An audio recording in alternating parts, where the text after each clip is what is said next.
Muy bien, muy buenas noches hermanos, tengan todos ustedes. Un día más estamos acá en el estudio de los días jueves.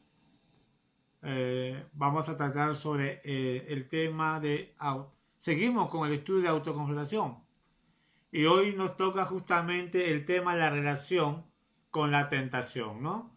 Sabemos hoy en día que estamos viviendo en un tiempo crítico, vemos muchos problemas, tenemos esto de la pandemia, aún vemos también posiciones base a cuestión justamente de la candidatura presidenciales y hoy se ha visto un problema, una división grande en cuestión de política.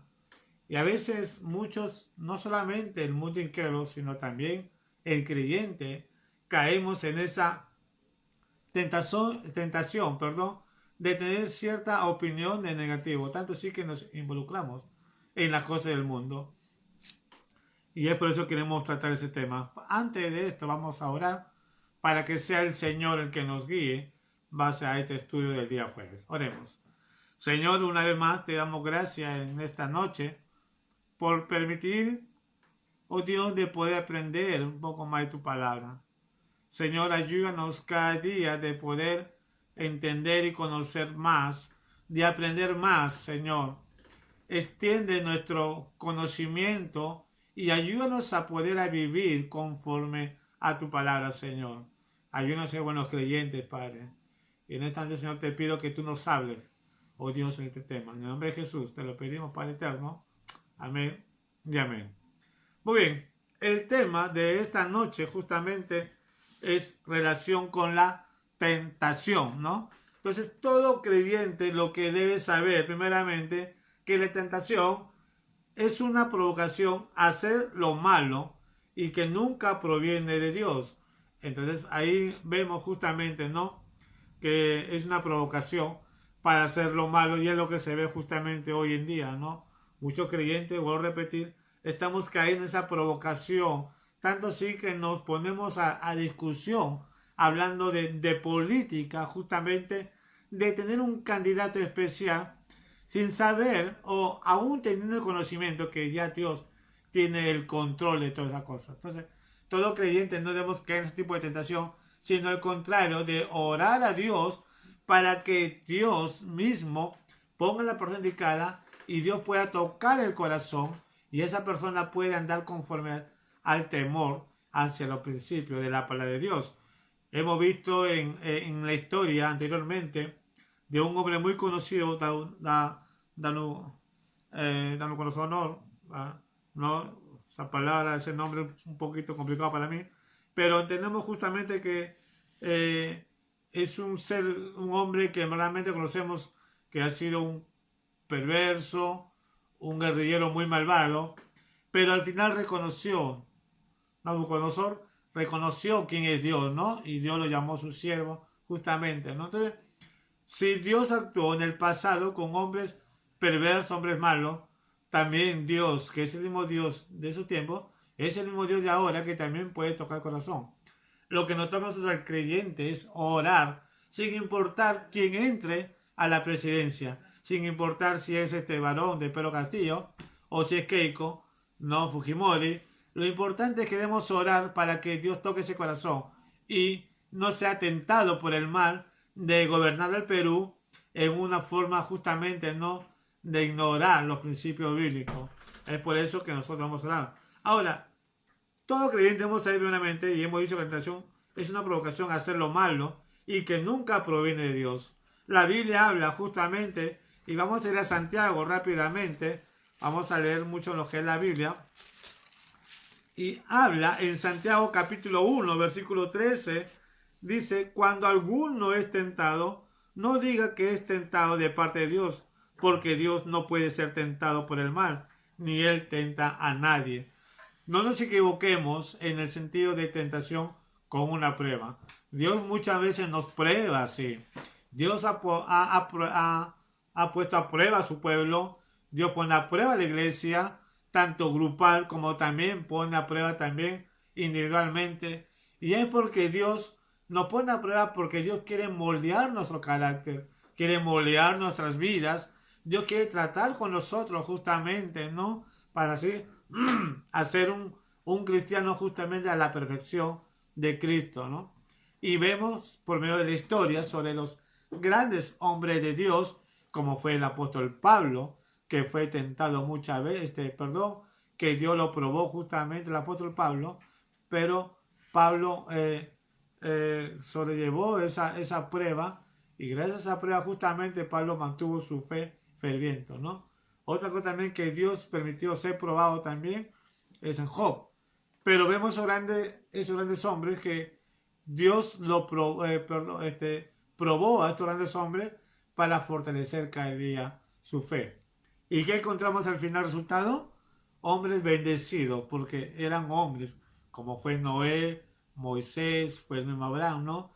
Eran hombres justamente, pues, que habían crecido justamente, ¿no? Con la fuerza de Dios y al final vemos el resultado. Entonces Dios no tienta a nadie, como dice el versículo 13, porque Dios no puede ser tentado por el mal, ni Él tenta a nadie, ¿no? Entonces es lo que la palabra de Dios enseña justamente. Ahora, otro punto que debemos saber es que Dios prueba nuestra fe para ver si es genuina, pero no nos tienta al pecado. Justamente lo que hemos hablado, ¿no? Lo que Dios por eso se prueba nuestra fe. A ver de qué estamos hechos nosotros.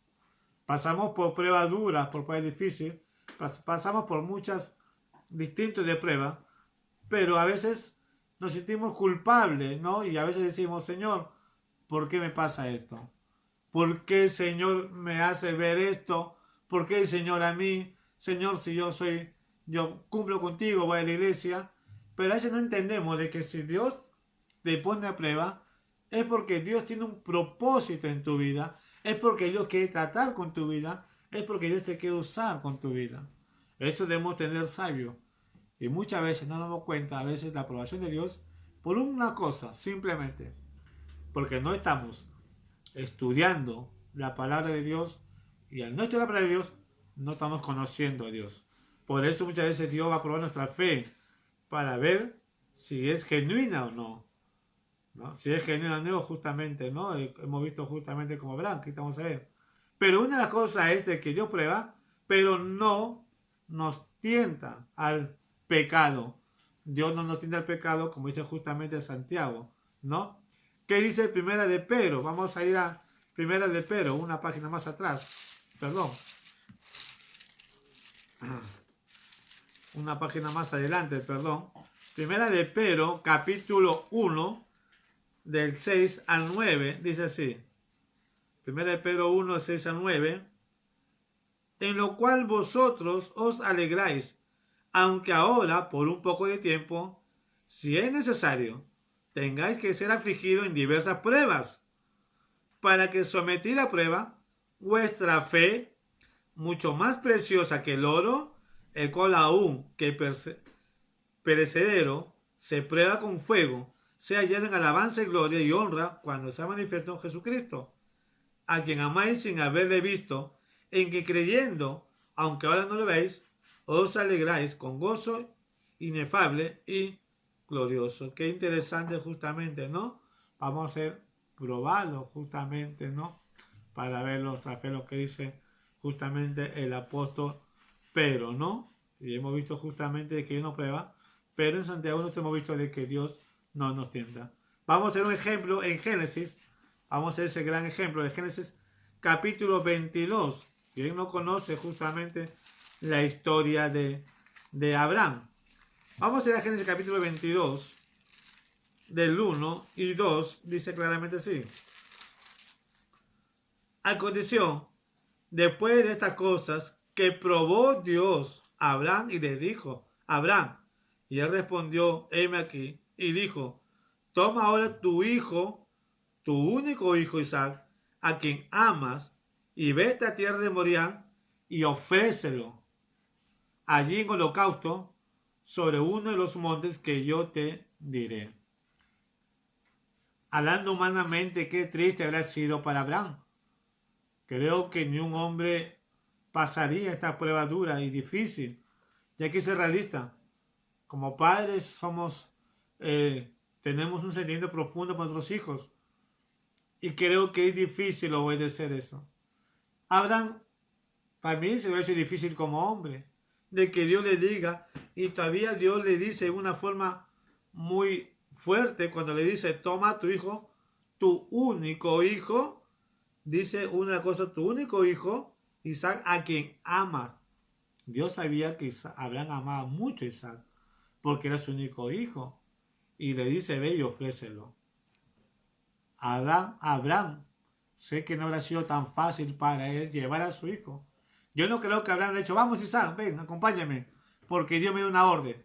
No, Abraham ha tenido que pensar. Yo estoy seguro que Abraham habrá orado, Abraham habrá llorado, pero también a la vez Abraham sabía perfectamente en su corazón que Dios tiene el control de nuestra vida y Dios es poderoso para resucitar también.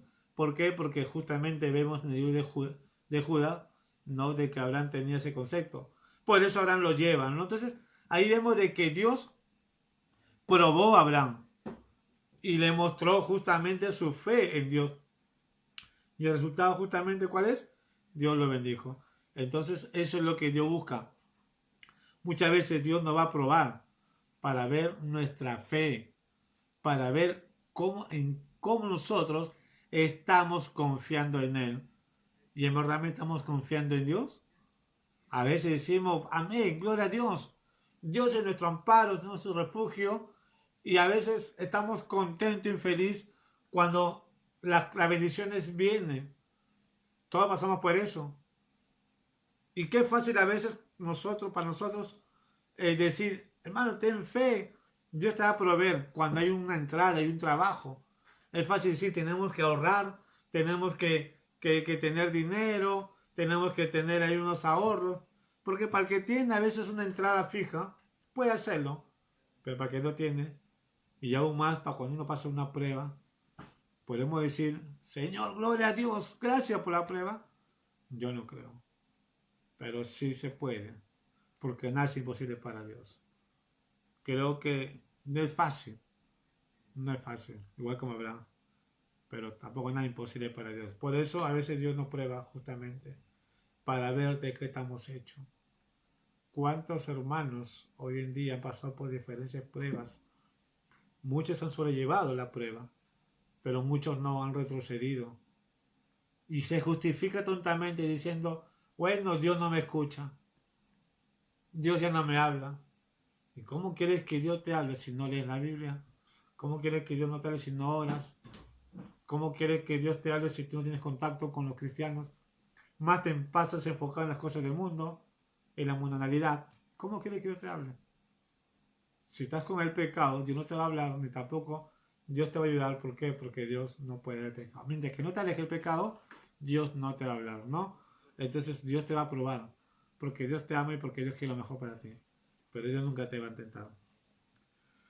Otro punto que lo que todo creyente debe saber es también que la tentación en sí misma no es pecado, pero que si se le consiente, lo es y conduce a la muerte y a la destrucción, ¿no? Entonces, todo el mundo vamos a pasar por tentación. El cristiano tiene muchas tentaciones. Todos pasamos por tentación, todas personas. Pero eso no es un pecado, porque la tentación va a pasar. Mientras que tú no consientas, no te puedo decir, mientras que tú no accedas a la tentación, eso no es pecado. Pero mientras tú puedes resistir eso. Mira lo que dice Santiago 1:14. Vamos a ir a Santiago, retrocediendo justamente a Santiago 1, capítulo 1, versículos 14 y 15, dice así. Sino que cada uno es tentado cuando de su propia concupiscencia es atraído y seducido. Entonces la concupiscencia, después que ha concebido, da a luz al pecado. Y el pecado, siendo consumado, da a luz a la muerte. Qué triste es. Debemos entender lo que dice la Biblia. Uno nunca va a ser tentado por parte de Dios, sino que cada uno es tentado cuando por su propia concupiscencia es atraído y seducido. ¿Cuántos de nosotros, y digo nosotros porque yo también entro justo en el grupo de los cristianos, hemos sido tentados, pero qué pena es que muchos han caído y se han quedado ahí en el hoyo del pecado por la tentación.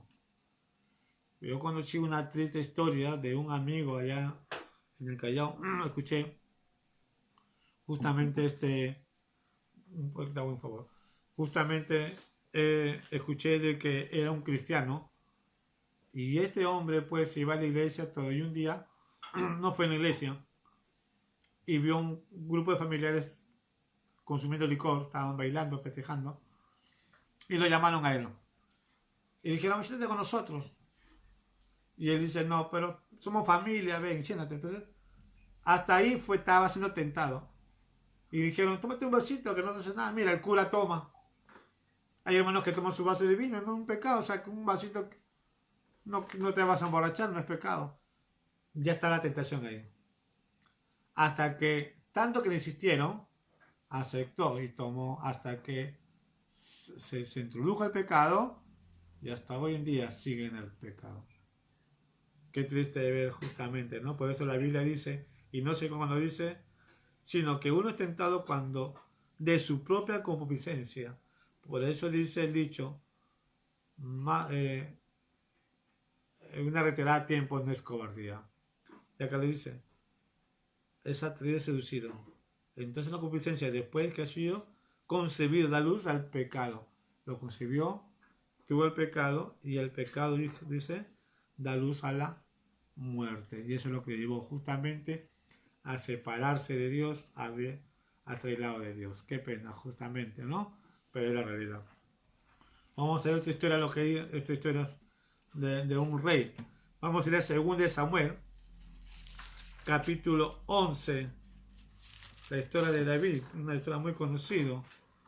2 Samuel, capítulo 11, del 2 al 5, dice, aconteció, versículo 2, y sucedió un día, al caer la tarde, que se levantó David de su lecho y se paseaba sobre el terrado de la casa real y vio desde lejos y vio desde el terrado a una mujer que se estaba bañando, el cual era muy hermosa, dice, ¿no?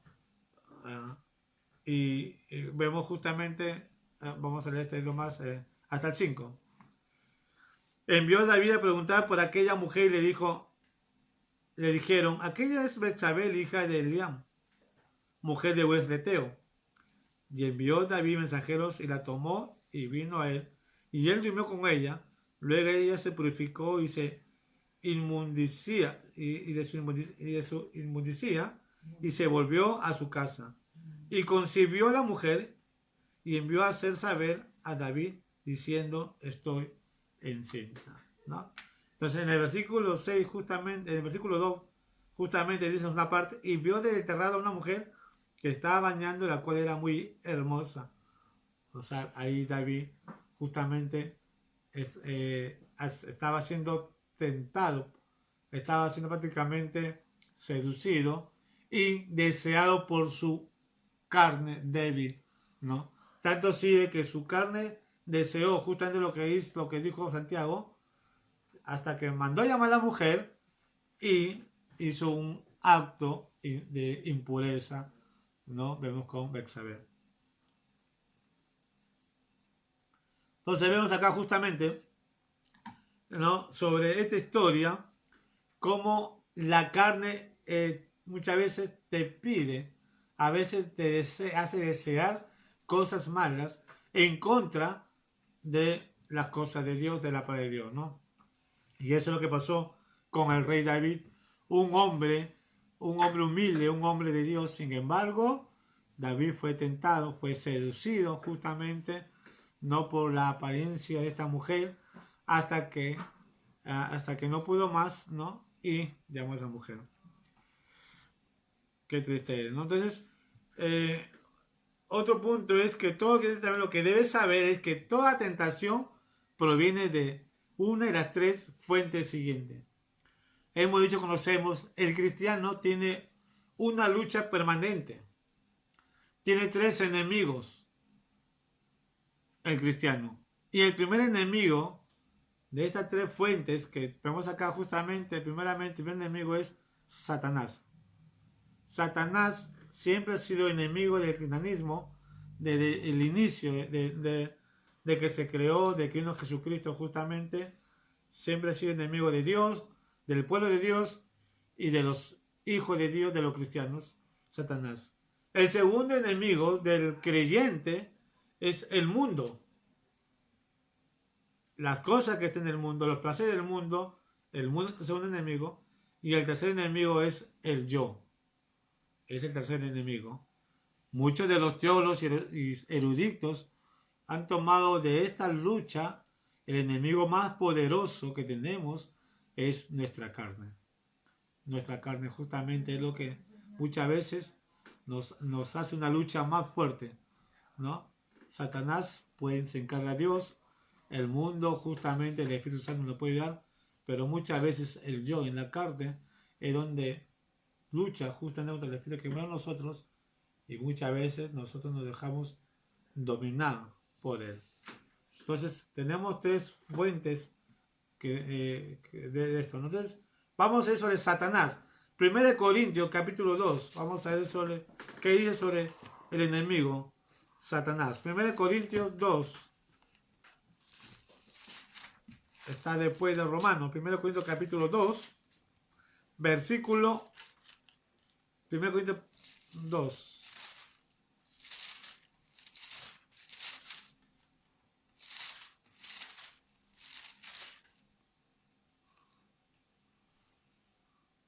Perdón, primera de Crónica es. Crónica, primera de Crónica, yo me confundí Corintio.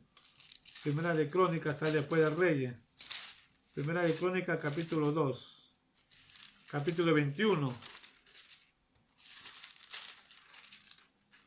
Capítulo 21, versículo 1 dice: Pero Satanás se levantó contra Israel e incitó a David a que hiciese censo de Israel. ¿No? Entonces, acá justamente que Satanás dice que estaba incitando a David justamente para hacer un censo. Entonces, ahí vemos el primer enemigo, que el enemigo hace que hagan su voluntad de él y no la voluntad de Dios. Eso debemos tener mucho cuidado, queridos hermanos. Y eso es lo que está pasando hoy en día, ¿no? Muchos jóvenes, adultos, estamos cayendo en la garra de Satanás una otra forma de hacer la voluntad de él. Y la voluntad de él, y sabemos, es que haya pleito, discusiones, que hayan problemas. Esa es la voluntad de Satanás. Satanás nunca va a hacer que el cristiano haga la voluntad de Dios, que busque a Dios, sino que haga la voluntad de él, ¿no? Entonces, Satanás es el padre de mentira, es el padre de la maldad y siempre va a buscar la maldad. Como lo que vemos acá justamente, que dice en el versículo 21 de Crónicas: Pero Satanás se levantó contra Israel e incitó a David a que hiciese censo de Israel, cuando eso le correspondía justamente a Dios, ¿no? Pero Satanás ahí, como dice, metió su cuchara. Vamos a ir a Mateo. Mateo capítulo 4. Mateo capítulo 4.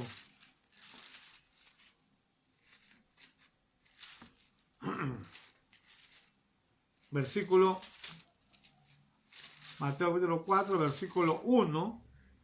Entonces Jesús fue llevado por el Espíritu al desierto para ser tentado por el diablo, ¿no? Entonces acá justamente, ¿no? Entonces, acá vemos otra vez mencionando a Satanás justamente, que él está presente en el momento más propicio donde ve al creyente en un estado, se puede decir, crítico, en un estado triste. Ahí es donde Satanás aprovecha. Una de las cosas que tenemos que entender, hermano, es que siempre el enemigo va a buscar el momento propicio para hacer caer al enemigo. Satanás acá se aprovechó justamente de Jesucristo, viéndole también a él su debilidad. Jesús vemos que caminó por el desierto 40 días y 40 noches. Y Satanás sabía, porque Jesús era un hombre común, corriente como nosotros, con una diferencia que es sin pecado. Y vemos en la historia que tiene hambre. Entonces, Satanás se aprovecha de circunstancias como hoy en día. Satanás va a ver tu situación. Estamos en una pandemia, en una situación crítica, donde Satanás te va a poner una tentación donde tú vas a caer. Y muchas veces caemos en esa tentación, en diferentes formas, perdón. Por eso debemos tener mucho cuidado justamente con ese ser. ¿Cuántos creyentes están cayendo en esta situación justamente sobre la garra de Satanás, ¿no? Ahora vamos a ver la segunda, a Primera Tesalonicenses, capítulo 3. Primera Tesalonicenses, capítulo 3, versículo 5. Y dice así: por lo cual también yo, no pudiendo soportar más, envié para informarme de vuestra fe, no sea que hubiese tentado el tentador y que nuestro trabajo resulte en vano. ¿Quién es el tentador? Satanás. Entonces acá Pablo está motivando a la iglesia que debe tener mucho cuidado y dice, justamente repitiendo, ¿no? Por lo cual también yo, no pudiendo soportar más, envié para informarme de vuestra fe. Entonces Pablo, quería saber cómo están los hermanos de Tesalónica para ver si estaban creciendo en la fe del Señor, ¿no? Y dice, no seas que os hubiese tentado el tentador y con el trabajo resultado en vano. Pablo tenía una preocupación porque también sabía que había un enemigo poderoso, que es Satanás, que tenía el temor de que otros hermanos se habían debilitado, ¿no? Hasta los de Pablo y habían retrocedido y están las cosas del mundo, ¿no? Entonces, Pablo sabe perfectamente que el trabajo del enemigo justamente es atrapar a los cristianos, agarrar su momento más difícil, su momento más innecesario, y ahí los tentan, ¿no? Ese es una de las fuentes de Satanás, es uno de los enemigos que trata que el cristiano caiga justamente en un momento, ¿no? de no seguir a Dios, de no buscar a Dios, ¿no? El otro enemigo que tenemos es justamente el mundo. Tenemos el mundo también justamente, que es otro enemigo del cristiano. Mira lo que dice Primera de Juan capítulo 2 al 5. Primera de Juan capítulo 2 del 15, al 17, dice así, lo que dice el apóstol Juan: no améis al mundo ni las cosas que están en el mundo. Si alguno ama al mundo, el amor del Padre no está en él. Porque todo lo que hay en el mundo, lo deseo de la carne, lo deseo de los ojos, la vanagloria de la vida, no proviene del Padre sino del mundo. Y el mundo pasa y sus deseos, pero el que hace la voluntad de Dios permanece para siempre. Qué interesante justamente lo que el mundo trae, y el mundo te lleva justamente a la perdición, ¿no? Es lo que es su palabra. El apóstol Juan habla de que no deseamos justamente de amar al mundo. No debemos amar al mundo, y cuando decimos amar al mundo se refiere a las cosas que el mundo muchas veces te ofrece, ¿no? El mundo te ofrece. Debemos tener mucho cuidado, ¿no? Otra de las cosas también que también este enemigo de las cosas no te hace, no te tienta. Te tienta por las partes materiales. ¿Y cuánto caemos en esa tentación de la ambición, ¿no? De caer en la mano del mundo y apartarnos de la bendición de Dios, ¿no? Pensamos que es de Dios, pensamos que estamos bendecidos, pero el mundo lo hace con la intención de que tú te apartes de Dios. Y a eso debemos tener mucho cuidado. Santiago, ¿qué dice Santiago? Santiago 1:27. Dice así la palabra del Señor: la religión pura y sin maculada delante de Dios el Padre es esta: visitar a los huérfanos. Santiago 1:27, ¿no? Visitar a los huérfanos y a las viudas en sus tribulaciones y guardarse sin mancha del mundo, dice, ¿no? Guardarse sin mancha del mundo. Entonces, tenemos que cumplir la orden de Dios, pero también guardándonos, cuidándonos de no contaminarnos con las cosas del mundo, ¿no? Santiago 4:4 también dice así, claramente. Dice: oh, alma adúltera, ¿no sabéis que la amistad del mundo es enemistad contra Dios? Cualquiera pues que quiera ser amigo del mundo se constituye enemigo de Dios. Qué interesante lo que dice el apóstol Santiago justamente. Si tú estás enfocado en el mundo y quieres hacer amigo del mundo, recuerda que dice su palabra. La Biblia dice justamente lo que quieren hacer, ser parte del mundo, ser amigo del mundo, se constituye enemigo de Dios. ¿Quieres ser enemigo de Dios?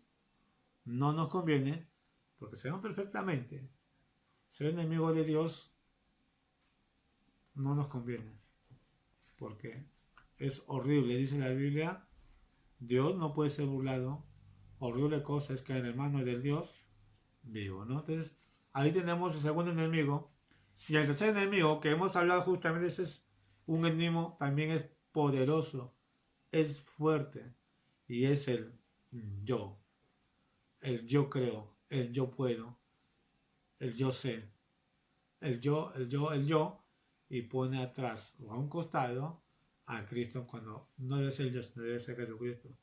Pero lastimosamente muchas veces es uno de los enemigos que más influye en nuestras vidas, ¿no? Santiago 1.14, justamente hemos leído, pero vamos a leer lo que dice, sino que cada uno es tentado cuando de su propia concupiscencia es atraído y seducido, ¿no? Entonces, siempre esta carne va a desear lo malo, deseo. Siempre la carne te va a hacer inculcar, hacer las cosas malas. Y qué triste es como muchos jóvenes, especialmente los jóvenes, quizás por falta de experiencia, por falta de madurez, por falta de conocimiento, a veces creen saberlo todo, a veces creen que porque ya cumplió cierta mayoría de edad, piensan que ya lo saben todo y son fuertes justamente y se dejan atrapar y seducir por el pecado de su convivencia, se deja ya por el pecado sin importar que está haciendo daño a su familiar, está haciendo mala imagen a sus hermanos, está haciendo mala imagen ahí a sus padres. Qué triste es justamente, ¿por qué?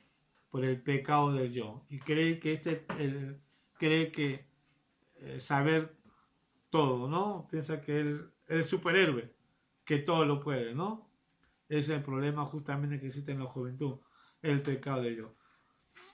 1 Corintios, vamos a ir 1 Corintios capítulo 6. 1 Corintios capítulo 6.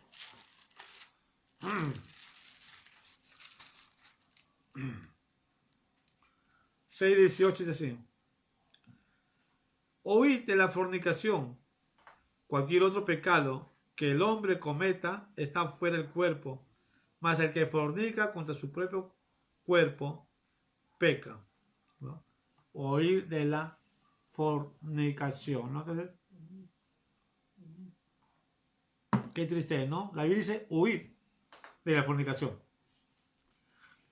Y este es algo peligroso, justamente, ¿no? Entonces, nosotros como seres humanos somos creados justamente con sentimientos, con emociones, con atracciones, pero usándolo dentro de ciertos principios.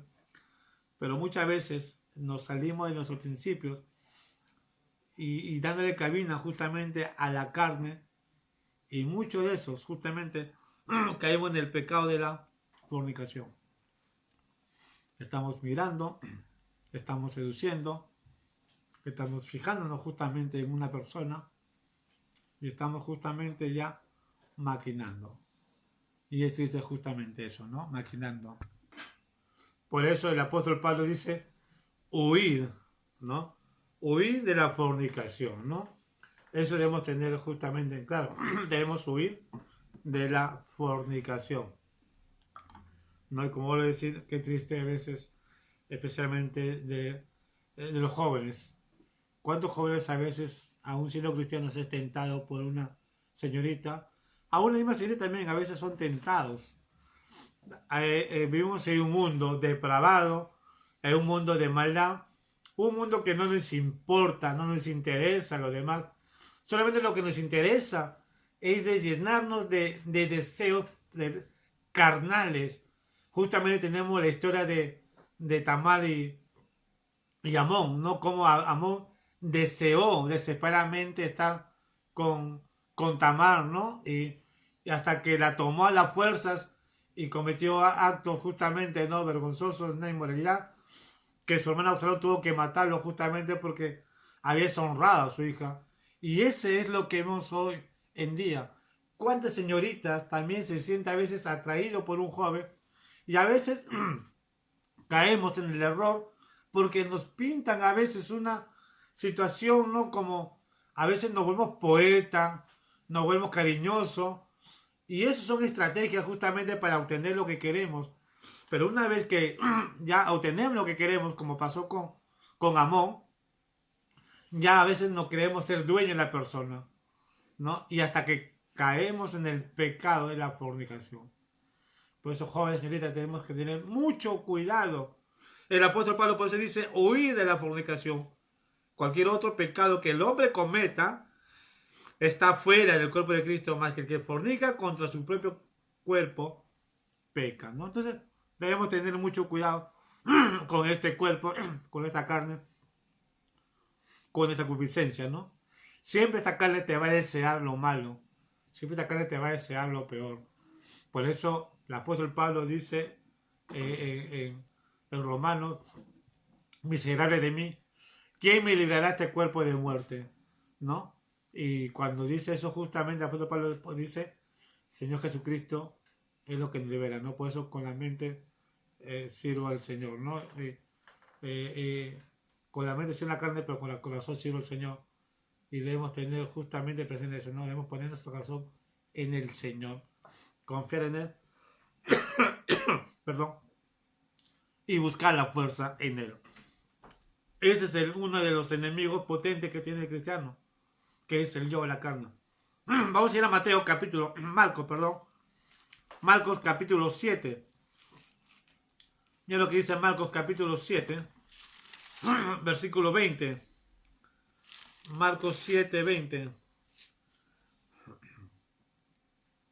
al 23. Dice, pero decía que lo que el hombre sale de... Perdón, pero decía que lo que del hombre sale, eso contamina al hombre.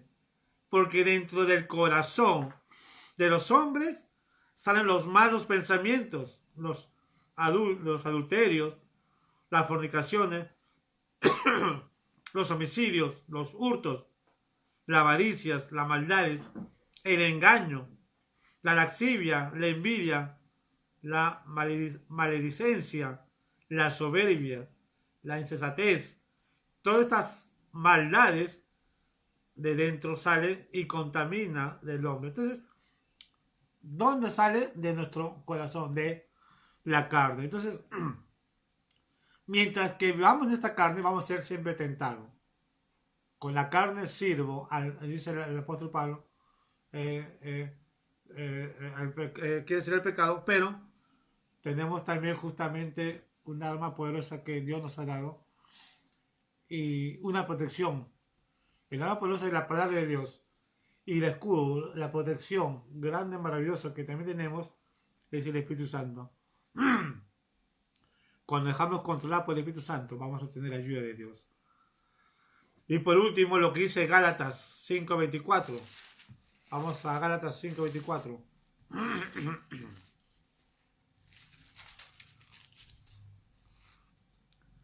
Pero los que son de Cristo han crucificado la carne con sus pasiones y deseos.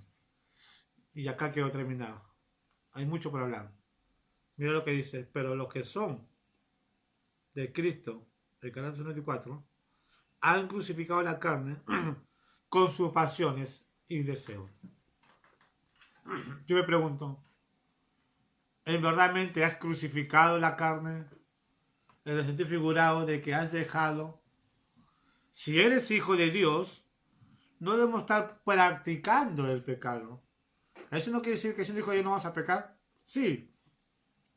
Mientras que tenemos esta carne, vamos a estar justamente, vamos a estar, ¿cómo se puede decir la palabra? Vamos a pecar.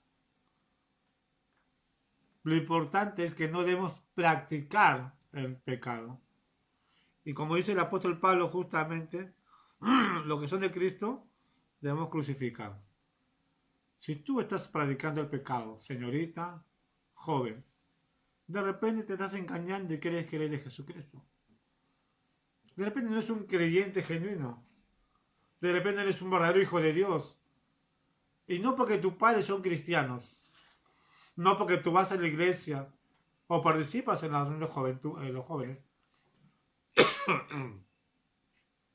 No quiere decir que eres un cristiano. Ojo. La Biblia nos enseña claramente, justamente, que los que crucifican la carne, los que son de Cristo han crucificado la carne con sus pasiones y deseos. El apóstol Santiago dice claramente que hemos leído: los que se hacen amigos del mundo se constituyen enemigos de Dios. Y el apóstol Juan dice: los que practican el pecado son del diablo, porque el diablo peca desde el principio. Entonces debemos evaluarnos.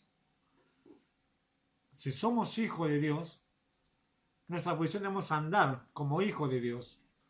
Y ser hijo de Dios no es andar una vida religiosa, una vida de fanatismo, sino debemos andar una vida piadosa, consagrada en Él.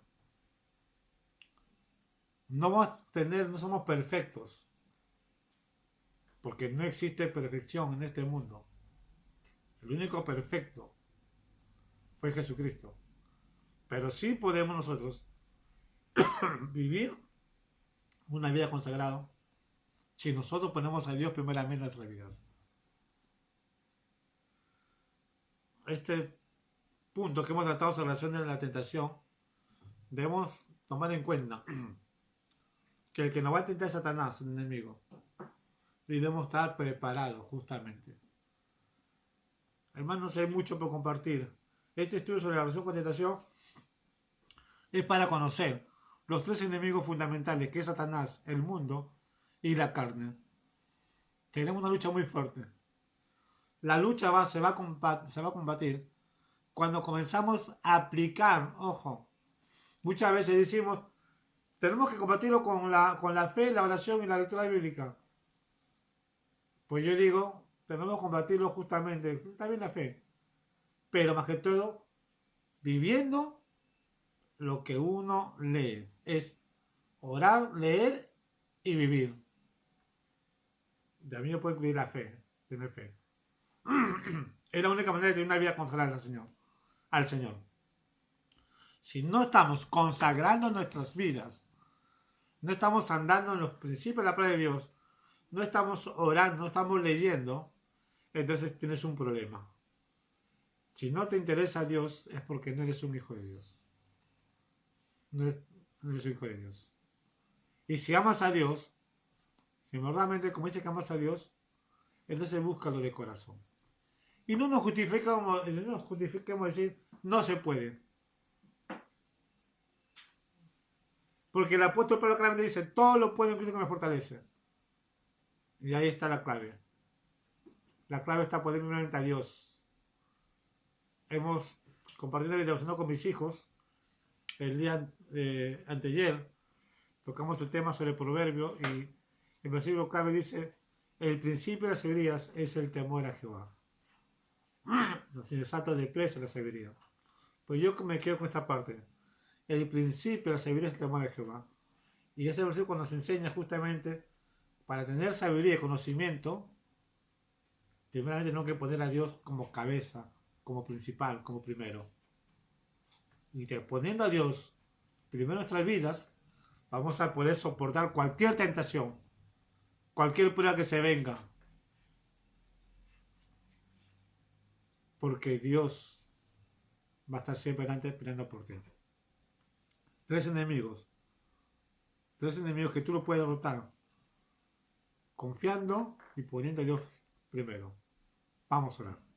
Señor, te damos gracias una vez más, Padre, en esta noche por el tiempo de poder aprender un poco más sobre este estudio de autoconfrontación. Y hoy hemos tocado sobre la relación con la tentación, oh Dios. Ayúdanos, oh Dios, a poder sobrellevar, a poder, Señor, pues, a no dejarnos dominar por estos tres enemigos. Ayúdanos, Señor, pues, a ser fuertes que hayas en ti. Ayúdanos, Señor, a poder luchar con el Espíritu Santo que nos das. No con nuestras fuerzas, oh Dios, porque no vas a lograr nada. Con la fuerza del poder del Espíritu Santo, Señor. Solamente tú no puedes la victoria, nada más. Padre, gracias. Una vez más, bendice a mis hermanos, a todos mis hermanos, Señor, que escuchen este mensaje, y también a aquellos hermanos, Señor, que por motivos X de repente no pueden entrar, pero igual, Señor, te pido que derrame tu bendición y que se pueda contactar con nosotros, Señor, para seguir aprendiendo y gozándonos cada día más en ti. En tus manos dejamos todo esto, Padre, en nombre de Jesús, nuestro Salvador. Amén y amén. Muchas gracias, hermanos, y me bendiga grandemente. Hasta en otra oportunidad.